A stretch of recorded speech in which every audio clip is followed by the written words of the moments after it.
नमस्कार दोस्तों, स्वागत है एक बार फिर से आप सभी का हमारे चैनल लघु कहानियाँ पर। दोस्तों, क्या हो अगर जब किस्मत का खेल अपने अजीबोगरीब रहस्यों के साथ आपके जीवन में दस्तखत दे।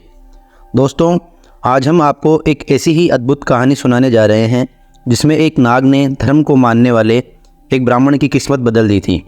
तो दोस्तों, शुरुआत करते हैं आज की कहानी से, जिसमें हम आपको एक ब्राह्मण की कहानी सुनाएंगे जिनकी कथा एक नाग रोज़ सुनने आता था।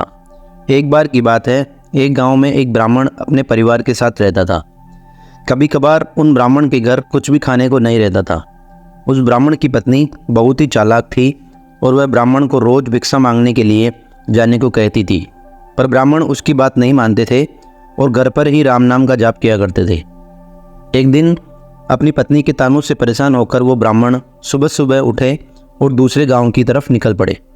रास्ते में वो एक घने जंगल में पहुंचे और वहां पर एक पीपल के पेड़ के नीचे दिन गुजारा और रात भी वहीं पर बिताई। सुबह होने पर वह सरोवर पर स्नान करके आगे बढ़े और दूसरे गांव में पहुंचे, लेकिन वहां के लोगों ने उनकी कथा को सुनने में और उन्हें भिक्षा देने में कोई रुचि नहीं दिखाई। अब ब्राह्मण दुखी होकर वापस उसी पीपल के पेड़ के नीचे आ बैठा।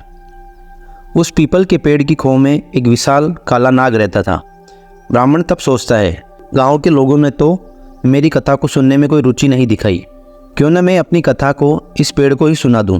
ऐसा सोचकर वह ब्राह्मण अपनी कथा उस पीपल के पेड़ को सुनाने लगता है।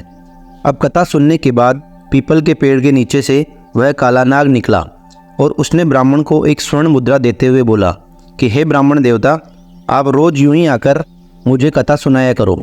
मैं दक्षिणा स्वरूप आपको रोज़ एक स्वर्ण मुद्रा दे दिया करूँगा। अब ब्राह्मण ने भी नाग की यह बात मान ली।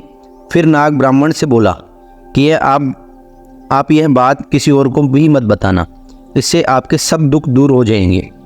अब ब्राह्मण रोज़ ऐसा ही करता। सुबह उठता और नहा धोकर अपनी पोती पन्नी लेकर उस पीपल के पेड़ के नीचे जाकर बैठ जाता और वहाँ बैठकर कथा सुनाता।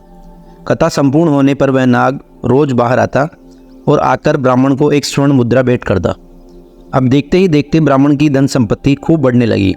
पूरे गाँव में यह चर्चा होने लगी कि ब्राह्मण के दिन कैसे बदल गए हैं, और लोगों ने यह भी सोचना शुरू कर दिया कि वह ब्राह्मण कुछ न कुछ गलत काम तो अवश्य करता है, तभी इसके पास इतनी धन दौलत हो गई है। लेकिन ब्राह्मण पर गांव वालों की बातों का कोई असर नहीं होता था। वह अपना रोज का काम करता रहता। एक दिन कुछ महिलाएं ब्राह्मणी के पास आई और पूछने लगी कि उसके पति को इतना धन कहाँ से मिलता है। इस प्रकार की बातों से ब्राह्मणी के मन में भी शक पैदा हो गया और उसने अपने पति से पूछा कि आपको यह धन कहाँ से मिलता है, मुझे भी बताइए। तब ब्राह्मण बोला, तुम्हें इससे क्या मतलब है। ऐसा कहकर ब्राह्मण ने ब्राह्मणी की बात को टाल दिया। लेकिन ब्राह्मणी के बार बार पूछने पर उसने अंत में नाग की सारी कहानी ब्राह्मणी को बता दी। अब ब्राह्मणी के मन में लालच आ गया और अब ब्राह्मणी ने अपने पति के खाने में नशीली दवा मिला दी। जब ब्राह्मण नशे में बेहोश हो गया तो ब्राह्मणी ने अपनी बेटे से कहा कि बेटा, तुम उस पीपल के पेड़ के नीचे जाओ और उस नाग को मारकर उसकी सारी संपत्ति एक बार में ही यहाँ पर ले आओ। अपनी माँ की बात को सुनकर उसका बेटा ब्राह्मण की पोथी और पन्ना को लेकर पीपल के पेड़ के नीचे गया और कथा सुनाने लगा। कथा समाप्त होने पर जैसे ही नाग बाहर आया और स्वर्ण मुद्रा देने लगा तो ब्राह्मण के बेटे ने उस पर कुल्हाड़ी से वार कर दिया, जिससे नाग की पूँछ कट गई और नाग ने पलटकर उस लड़के को डस लिया, जिससे उस लड़के की वहीं पर मृत्यु हो गई। उधर जब ब्राह्मण उठा तो उसने देखा कि उसके पोती पन्ना गायब है। तब ब्राह्मण समझ गया कि कुछ न कुछ गड़बड़ अवश्य है। वह जल्दी से पीपल के पेड़ के पास गया तो उसने देखा कि उसका बेटा वहां पर मृत पड़ा है और वह नाग दर्द से कराते हुए बाहर आया और ब्राह्मण से बोला, मैंने तुम्हें कहा था ना कि स्वर्ण मुद्रा की बात किसी से भी मत कहना, लेकिन तुम्हारे इसी लालच ने मेरी और तुम्हारी दोनों की दुनिया उजाड़ दी है।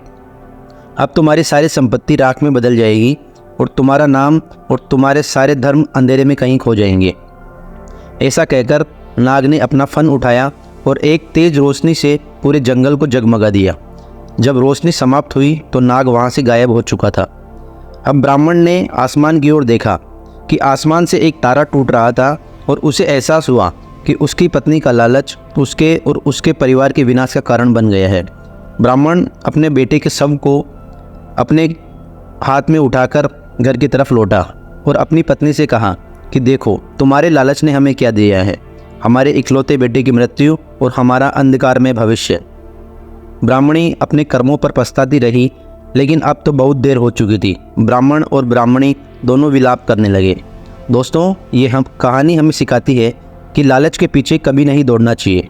लालच हमें अक्सर अंधकार की ओर ले जाता है, जहां हमारा सब कुछ खो सकता है।